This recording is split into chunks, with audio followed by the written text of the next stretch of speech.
နောက်25-26ရာသီဥရောပထိပ်တန်းလိ5ခုရဲ့အကောင်းဆုံးကစားသမားခေါ်ယူမှု10ခုအားလုံးပဲမင်္ဂလာပါဘလုံးကလပ်အသင်းတွေအနေနဲ့ ERDB တရားတီစူပလာအောင်မြင်မှုတွေရယူနိုင်ဖို့လူရန်ဖြစ်တည်မှုတွေပြုလုပ်ကြရပါတယ်အဲ့လိုလူရန်ဖြစ်တည်မှုတွေမှာကစားသမားနဲ့အသင်းကြအဝင်ဝင်ကြဖြစ်ပြီးခြေသွမ်းပြနိုင်တဲ့ကစားသမားတွေရှိသလိုအသင်းနဲ့အံမွန်မဲ့ရုံးကန်ရတဲ့ကစားသမားတွေလည်းများစွာရှိနေတတ်ပါတယ်ဒါကြောင့်ကျွန်တော်ဒီနေ့မှာတော့နောက်25-26ရာသီဥရောပထိပ်တန်းလိ5ခုရဲ့အကောင်းဆုံးကစားသမားခေါ်ယူမှု10ခုကိုတင်ဆက်ပေးချင်ပါတယ်နံပါတ်10ဒင်အော့ဆန်ရီယယ်မက်ဒရစ်စပိန်လူငယ်နောက်ခံကစားသမားလေးဒင်အော့ဆန်ကတော့ဘုံမောက်သေးသေးကနေဒီရာသီမှာရီယယ်မက်ဒရစ်ကိုရောက်ရှိလာခဲ့တာပါဟော့ဆန်အနေနဲ့ရီယယ်မက်ဒရစ်လိုအသင်းမျိုးမှာမြင်မြတ်ဆန်းဆန်းအသားကျခဲ့ပြီးအသက်ရနေမလိုက်အောင်ဒီချိန်နဲ့ကန်ဆယ်ဆွမ်းဆောင်ရည်တွေကိုပြသနိုင်ခဲ့တယ်လို့ရီယယ်မက်ဒရစ်ရဲ့ကန်ဆယ်မှာရေးပါတဲ့ကစားသမားဖြစ်လက်ရှိနေတာဖြစ်ပါတယ်နံပါတ်9မိုဟာမက်ကူတက်တော်တင်ဟော့စပါဝက်ဆန်သေးစီကနေလန်နာကလပ်စပါသင်းကိုပြောင်းရွှေ့လာခဲ့တဲ့ကူတက်ကလည်းဒီရာသီရဲ့အကောင်းဆုံးကစားသမားခေါ်ယူမှုတစ်ခုလို့ဆိုရမှာပါကူတက်အနေနဲ့စပါညတော်မှတကြောမှာသူ့ရဲ့လေကောက်ကြော်ပြမှုစွမ်းရည်တွေနဲ့ပြိုင်ပွဲနောက်ခံလူတွေကိုဒုက္ခပေးနိုင်တယ်လို့အသင်းတော်လည်းဂိုးသွင်းရုံနဲ့မကဂိုးပန်းတီမှုတွေလည်းများစွာပြုလုပ်ပေးနေတာဖြစ်ပါတယ်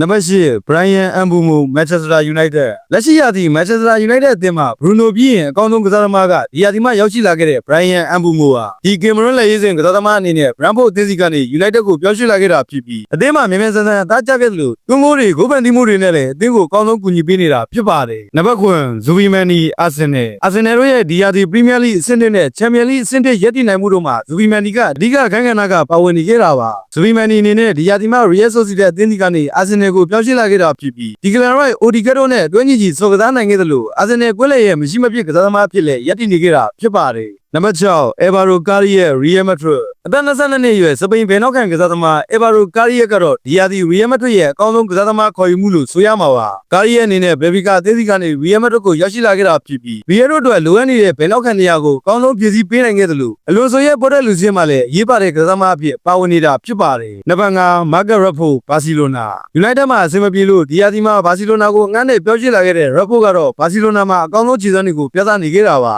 ဒီအင်္ဂလန်လက်ရွေးစင်ကစားသမားအနေနဲ့ဘာစီလိုနာမှာမတည်ထားလောက်အောင်ကိုကောင်းမွန်တဲ့ခြေစွမ်းတွေကိုပြသနေခဲ့တာဖြစ်ပြီးပြိုင်ပွဲစုံ24ပွဲမှာ9ဂိုးထိသွင်းယူထားခဲ့သလိုဂိုးပန်းတီမှု10ချိန်ထိလည်းပြုလုပ်ထားနိုင်ခဲ့တာဖြစ်ပါတယ်နံပါတ်4ရိုင်ယန်ချာကီမန်ချက်စတာစီးတီးလိုင်ယွန်အသင်းစီကနေမန်ချက်စတာစီးတီးအသင်းကိုရောက်ရှိလာခဲ့တဲ့ရိုင်ယန်ချာကီကအစပိုင်းမှာရုန်းကန်ရမယ်ထင်ရပေမဲ့လက်ရှိမှာတော့အကောင်းဆုံးကစားသမားခေါ်ယူမှုတွေကတစ်ခုဖြစ်လာခဲ့တာပါချာကီအနေနဲ့ဂွာဒီယိုလာရဲ့ပေါ်ရလူစီးမှာလည်းအဓိကအခန်းကဏ္ဍကပါဝင်နေတာဖြစ်ပြီးပြိုင်ပွဲစုံ22ပွဲမှာ9ဂိုးထိသွင်းယူထားခဲ့သလိုဂိုးပန်းတီမှု10ချိန်ထိလည်းပြုလုပ်ပေးထားနိုင်ခဲ့တာဖြစ်ပါတယ်နံပါတ်3နေဝေါ်မာဒီနျူကာဆယ်နျူကာဆယ်အသင်းရဲ့အားထားရတဲ့တိုက်စစ်မှုအီဇက်ထွက်ခွာသွားပြီးတဲ့နောက်ဂျာမနီတိုက်စစ်မှုဝေါ်မာရီကသူ့ရဲ့နေရာကိုအစားထိုးဖို့ဝင်ရောက်လာခဲ့တာပါဝေါ်မာရီအနေနဲ့အစားပိုင်းမှာအီဇက်နေရာကိုအစားမထိုးနိုင်ဘူးလို့ထင်ခဲ့ကြပေမဲ့လက်ရှိမှာတော့နျူကာဆယ်တိုက်စစ်မှာအကောင်းဆုံးခြေစွမ်းတွေကိုပြသနေခဲ့တာဖြစ်ပြီးပြိုင်ပွဲစုံ23ပွဲမှာ3ဂိုး9ဂိုးထိကိုသွင်းယူပေးထားခဲ့တာဖြစ်ပါတယ်နံပါတ်2ဟူဂိုအီဂီတီကီလဘာဘူးအသင်းရဲ့ဒီရာသီကစားသမားခေါ်ယူမှုတွေထဲမှာအီဂီတီကီတဦးတည်းကသာအကောင်းဆုံးကစားသမားခေါ်ယူမှုလို့ဆိုရမှာပါအီဂီတီကီအနေနဲ့ဘရန်ဘတ်အသင်းစီကနေဒီရာသီမှာလဘာဘူးကိုရောက်ရှိလာခဲ့တာဖြစ်ပြီးပွဲဥထွက်ပွဲစဉ်မှာတင်ဂိုးသွင်းယူပေးနိုင်ခဲ့သလိုလက်ရှိမှာလည်းပြိုင်ပွဲစုံ24ပွဲကစားပြီးချိန်မှာ19ဂိုးသွင်းကဂိုးပန်းတီမှုတစ်ချိန်ပြုလုပ်ထားနိုင်ခဲ့တာဖြစ်ပါတယ်နံပါတ်1လူဝစ်ဒီရဲ့ဘိုင်ယန်မြူးနစ်2025-26ဘောလုံးရသည့်ဥရောပထိပ်တန်းလိ5ခုရဲ့အကောင်းဆုံးကစားသမားခေါ်ယူမှုကတော့လဘာဘူးအသင်းစီကနေဘိုင်ယန်မြူးနစ်ကိုရောက်ရှိလာခဲ့တဲ့လူဝစ်ဒီရဲ့ပါ